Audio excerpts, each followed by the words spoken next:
Before we jump into our larger discussion of logic, I would like to briefly turn our attention to an inspirational quote: "The unexamined life is not worth living." This moving phrase comes from an intellectual and philosophical giant, Socrates, who lived in the 5th century BCE. He was a philosopher and educator in Athens, and this phrase comes from one of his pupils' work, Apology. Socrates didn't write any of his own works or philosophical treatises down. However, his pupils did, and this particular quote is found in a rather fitting context. Apology describes Socrates' court case against the local government. Socrates was accused for so-called corrupting the youth through his approach to thinking rationally. And in defense of his life, he was later condemned and punished to death and put to death as a consequence to his commitment to rational thinking.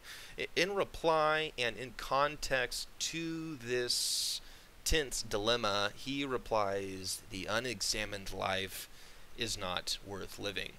There's a certain amount of poetic justice to this phrase and its juxtaposition and its historical context. Now, this video series will be broken up into a couple parts. This first section, we will be looking at what constitutes an argument. We will be looking at the various parts of an argument and also what separates an argument from non-arguments.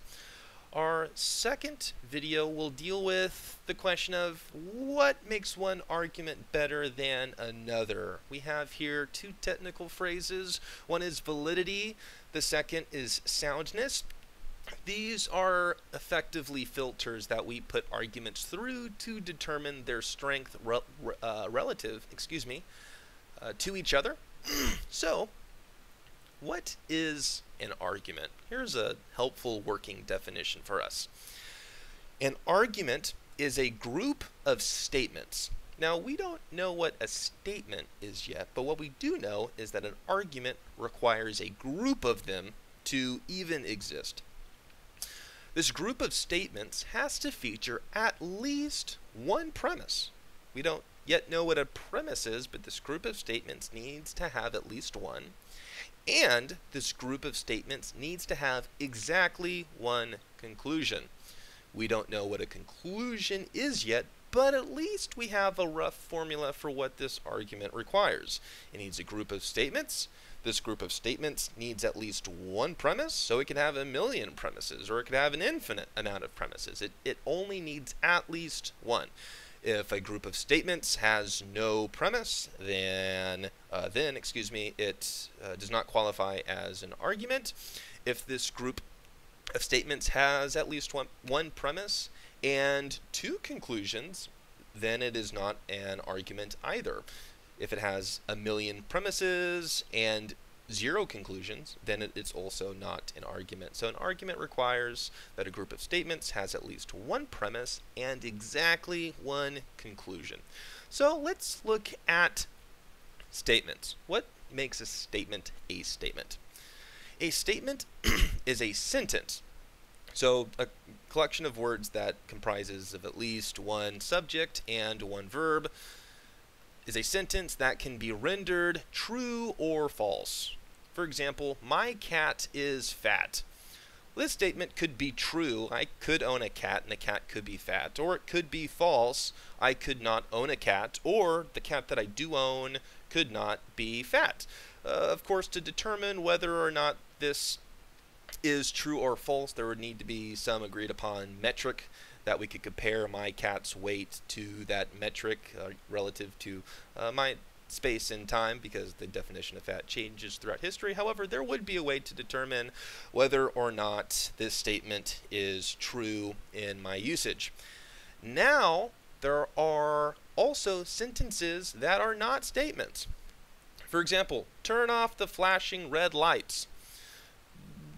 There's not a truth value to this sentence. It's not true, it's neither false, it's a command. Or another sentence, are you a wildebeest? Well, this is a question, and this question itself isn't true. It's not false either. It doesn't make sense to apply a truth value to this question. Now, an answer to this question may be true or false. Yes, I am a wildebeest, or no, I am not a wildebeest. However, this question does not qualify as a statement, even though it is a sentence. So to summarize, a statement is a sentence that can be rendered true or false with important exceptions. Some sentences do not qualify as statements. These are typically commands or questions. Now let's look at the definition of a premise. What's a premise? A premise is a statement. So a premise has to meet this qualification, has to be a sentence that also possesses a truth value.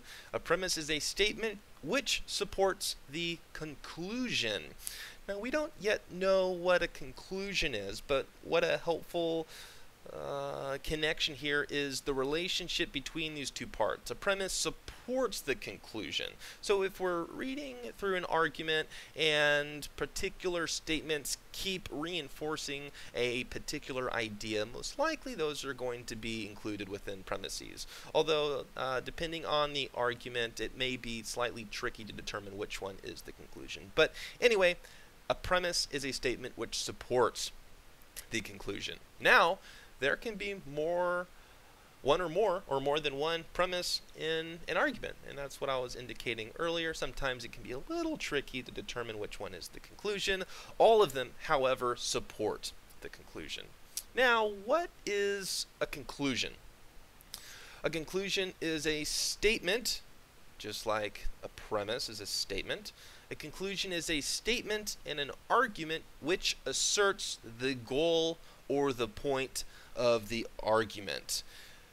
In other words, the conclusion is resting upon the points that the premises are helping prop up.